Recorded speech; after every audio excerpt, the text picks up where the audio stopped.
You have power over your mind, not outside events. Realize this, and you will find strength. Marcus Aurelius. In the tumultuous sea of human existence, we often find ourselves battered by waves of self-doubt and negative thoughts. These insidious forces can erode our confidence, cloud our judgment, and leave us feeling adrift and powerless. Yet, throughout history, philosophers and thinkers have grappled with these very same challenges, seeking to understand the human condition and find a path to inner peace and resilience. Today, we embark on a journey to explore 8 key principles that can serve as a compass, guiding us through the storms of our own minds. These principles, rooted in ancient wisdom, yet timeless in their relevance, offer a framework for cultivating mental fortitude and emotional equanimity. They challenge us to examine our perceptions, question our assumptions, and ultimately, to take control of our inner world. As we delve into these principles, we will draw upon the insights of Stoic philosophers, men who, despite living centuries ago, understood the human psyche with remarkable clarity.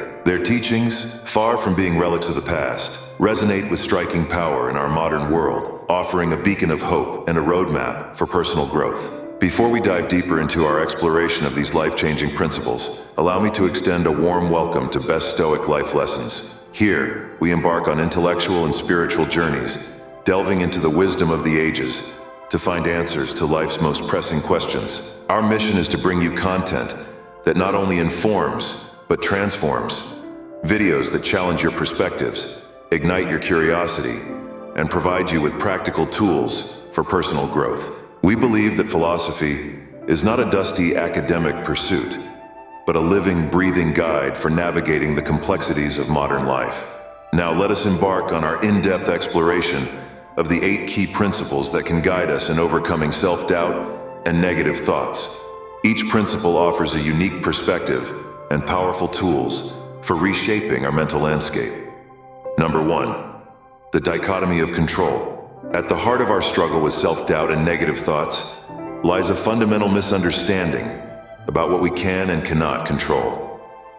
The ancient Stoic philosopher Epictetus succinctly captured this idea when he wrote, "Some things are in our control and others not. Things in our control are opinion, pursuit, desire, aversion, and, in a word, whatever are our own actions. Things not in our control are body, property, reputation, command, and, in one word, whatever are not our own actions." This principle, known as the dichotomy of control, serves as the foundation for overcoming self-doubt. By recognizing that many of our fears and anxieties stem from things beyond our control, we can redirect our energy towards what we can influence: our own thoughts, judgments, and actions. Consider how often we torment ourselves with worries about outcomes we cannot determine. Will they like me? Will I get the job? What if I fail? These thoughts, while natural, often lead us down a spiral of self-doubt and negativity. The Stoic approach encourages us to shift our focus inward, to concentrate on our own virtues and actions, rather than external results. Imagine you're preparing for a job interview. Instead of fixating on whether you'll get the job, an outcome not entirely in your control, focus on thoroughly preparing, presenting yourself honestly, and conducting yourself with dignity. By doing so, you reclaim your power from the whims of fate and ground yourself in what you can control. This principle doesn't ask us to be indifferent to outcomes, but to recognize where our true power lies. As Marcus Aurelius, the philosopher emperor, reminds us, you have power over your mind, not outside events. Realize this, and you will find strength. By internalizing this principle, we begin to dismantle the foundation of many of our self-doubts. We learn to judge ourselves not by external standards of success or failure, but by our own adherence to our principles and the quality of our efforts. Number 2, the present moment. Our minds often wander to the past, replaying our mistakes and fueling our self-doubt, or race towards the future, conjuring scenarios of potential failure. This tendency to dwell outside the present moment is a significant source of negative thoughts and anxiety. The Stoics recognize this and emphasize the importance of focusing on the present. Seneca, another prominent Stoic philosopher, wrote, "True happiness is to enjoy the present without anxious dependence upon the future." not to amuse ourselves with either hopes or fears, but to rest satisfied with what we have, which is sufficient, for he that is so wants nothing.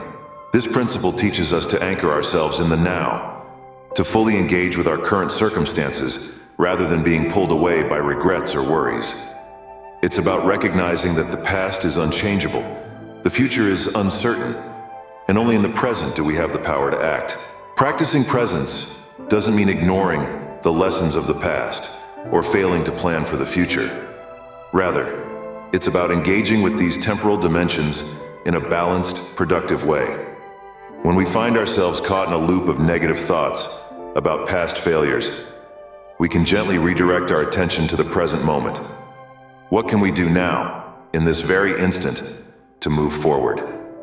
Similarly, when anxiety about the future threatens to overwhelm us, we can bring our focus back to the present. What steps can we take right now to prepare ourselves, to improve our skills, to strengthen our character? Marcus Aurelius offers us this powerful reminder: never let the future disturb you. You will meet it if you have to, with the same weapons of reason which today arm you against the present. By cultivating a strong connection to the present moment, we rob self-doubt of its power. We realize that our worth is not determined by past mistakes or future uncertainties, but by how we choose to act and think right now.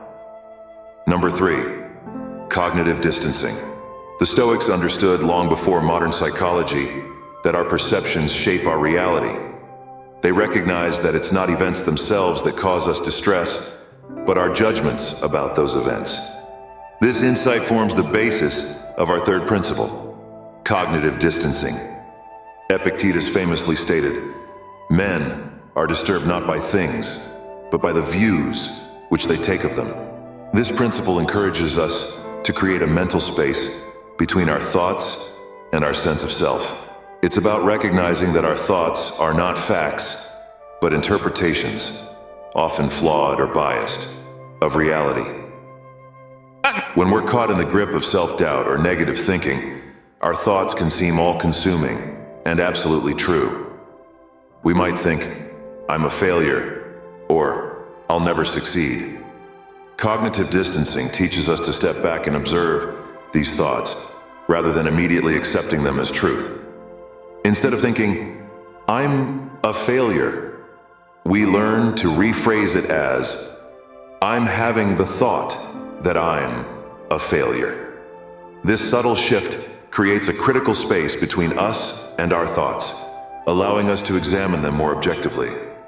Marcus Aurelius advises, "If you are pained by any external thing, it is not this thing that disturbs you, but your own judgment about it, and it is in your power to wipe out this judgment now."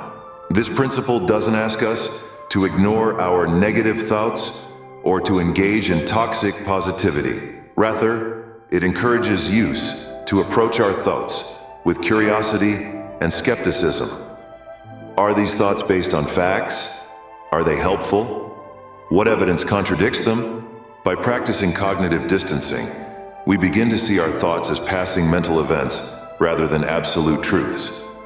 This perspective allows us to engage with our thoughts more skillfully, choosing which ones to act on and which to let go. Number 4, virtue as the sole good. In a world that often measures worth by external success, wealth, or status, the Stoic principle of virtue as the sole good offers a radical alternative. This principle posits that the only true good is moral and ethical excellence, virtue, and that external circumstances, while preferred or dispreferred, are ultimately indifferent to our happiness and worth. Epictetus expresses this idea powerfully. Wealth consists not in having great possessions, but in having few wants. This principle challenges us to redefine our notion of success and self-worth, instead of basing our value on changeable external factors, which often fuel our self-doubt and negative thoughts. We're encouraged to focus on cultivating virtue. The Stoics identified 4 cardinal virtues: wisdom, justice, courage, and self-control. By striving to embody these virtues in our daily lives, we create a stable foundation for self-esteem that isn't easily shaken by external events or others' opinions. Consider how this shift in perspective can impact our self-doubt. If we judge ourselves primarily by our commitment to wisdom, justice, courage, and self-control, suddenly many of our typical sources of anxiety lose their power. A setback at work, a rejection in our personal lives, or a failure to achieve a goal, while potentially disappointing, no longer threaten our core sense of worth. Marcus Aurelius reminds us, "You have been formed of three parts, body, breath, and mind. Of these, the first two are yours, insofar as they are only in your care. The third alone is truly yours." By focusing on cultivating virtue, the only thing truly in our control, we create a resilient sense of self that can withstand the ups and downs of life. This doesn't mean we become indifferent to external events, but rather that we maintain our equilibrium and self-respect, regardless of circumstances. Number 5, negative visualization.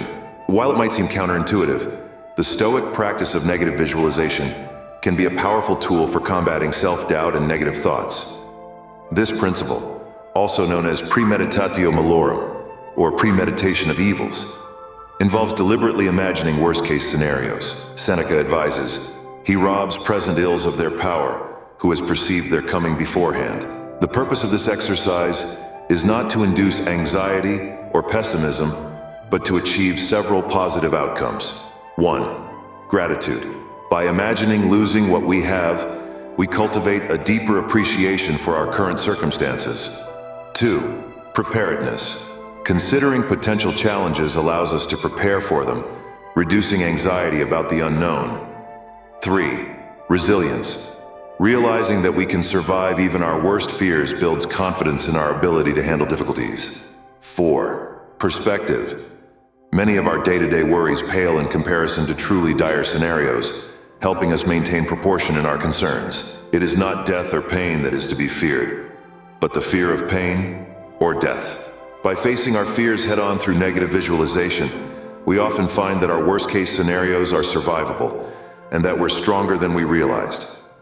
This realization can be a powerful antidote to self-doubt and negative thinking. Number 6, the view from above. The view from above is a Stoic meditation technique that encourages us to zoom out and consider our lives and concerns from a cosmic perspective. This principle helps combat self-doubt and negative thoughts by reminding us of our place in the vast universe, thereby putting our worries into perspective. Marcus Aurelius describes this practice. You can rid yourself of many useless things among those that disturb you, for they lie entirely in your imagination, and you will then gain for yourself ample space by comprehending the whole universe in your mind, and by contemplating the eternity of time, and observing the rapid change of every part of everything. How short is the time from birth to dissolution, and the illimitable time before birth, as well as the equally boundless time after dissolution. This exercise serves multiple purposes. 1. Perspective. It helps us see our problems as less overwhelming in the grand scheme of things. 2. Interconnectedness. It reminds us of our connection to all of humanity and the universe itself. 3. Impermanence. It highlights the transient nature of our current struggles. 4. Humility. It cultivates a sense of humility that can counteract egotistic sources of anxiety. When we're caught up in self-doubt or negative thoughts, they can seem all-consuming. The view from above reminds us that in the vastness of the universe, our personal worries are infinitesimally small. This doesn't invalidate our feelings, but it can help us approach them with a sense of proportion and equanimity. Seneca told, "We are waves of the same sea, leaves of the same tree, flowers of the same garden." By regularly practicing the view from above, we cultivate a broader perspective that can help us navigate our day-to-day concerns with greater ease and less self-doubt. Number 7, love of fate. Amor fati, or love of fate, is a principle that encourages us to not merely accept what happens to us, but to love it, to embrace every moment of our lives, including the challenges and setbacks. This principle is a powerful antidote to self-doubt and negative thoughts because it reframes our perspective on adversity. Epictetus expresses this idea. Don't seek for everything to happen as you wish it would, but rather wish that everything happens as it actually will.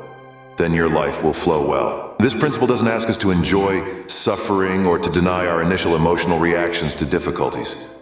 Instead, it encourages us to view every event, even the painful ones, as an opportunity for growth, learning, and the exercise of virtue. When faced with a challenge, instead of falling into self-doubt or negative thinking, Amor Fati invites us to ask, 1. What can I learn from this? 2. How can this make me stronger?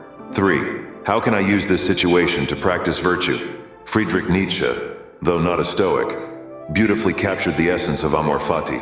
My formula for greatness in a human being is Amor Fati, that one wants nothing to be different, not forward, not backward, not in all eternity, not merely bear what is necessary, still less conceal it, but love it. By cultivating Amor Fati, we develop resilience and inner peace. We learn to trust in the unfolding of our lives, even when the path is difficult. This trust doesn't stem from a belief that everything will always work out perfectly, but from confidence in our ability to find meaning and growth in whatever comes our way. Practicing Amor Fati can transform our relationship with self-doubt and negative thoughts.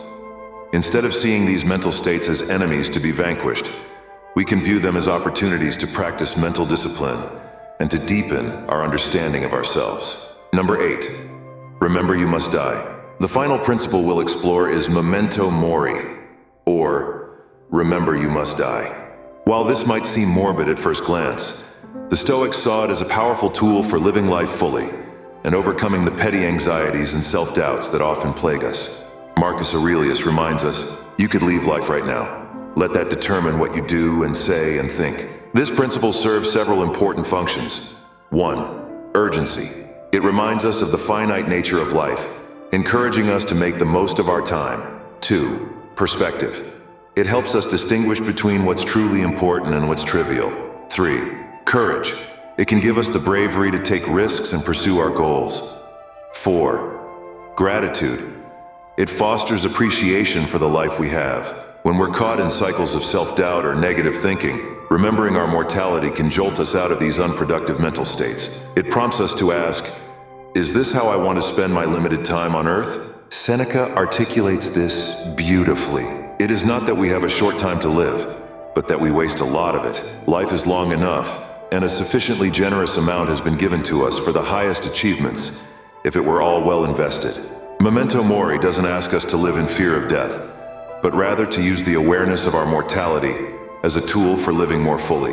When we truly internalize the fact that our time is limited, many of our self-doubts and negative thoughts lose their power. The fear of failure, the worry about others' opinions, the anxiety about the future, all these can be put into perspective when we remember that we don't have endless time to waste on such concerns. Moreover, this principle can motivate us to pursue what truly matters to us. If we knew we only had a year left to live, would we still be paralyzed by the same self-doubts? Or would we find the courage to pursue our dreams, to express our love, to make our unique contribution to the world? Epictetus offers this powerful perspective.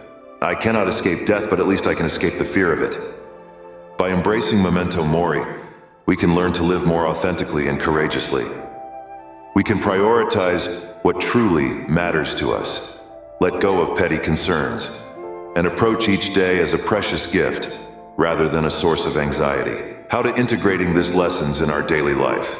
As Marcus Aurelius advises, when you arise in the morning, think of what a precious privilege it is to be alive, to breathe, to think, to enjoy, to love. These 8 principles, the dichotomy of control, focus on the present moment, cognitive distancing, virtue as the sole good, negative visualization, the view from above, amor fati, and memento mori, form a comprehensive framework for overcoming self-doubt and negative thoughts. However, it's important to understand that these are not quick fixes or simple techniques.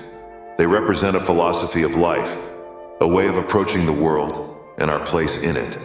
By internalizing these principles, we develop a resilient core that can withstand the storms of self-doubt and negativity. We learn to approach our thoughts and emotions with wisdom and equanimity, We cultivate an inner strength that allows us to face life's challenges with courage and grace. Now that we've explored these 8 powerful principles, the question arises, how can we put them into practice in our daily lives? How can we use these ancient ideas to combat modern-day self-doubt and negative thoughts? Let's consider some practical strategies for integrating each principle into our routines. 1. Start each day by identifying what's within your control and what isn't.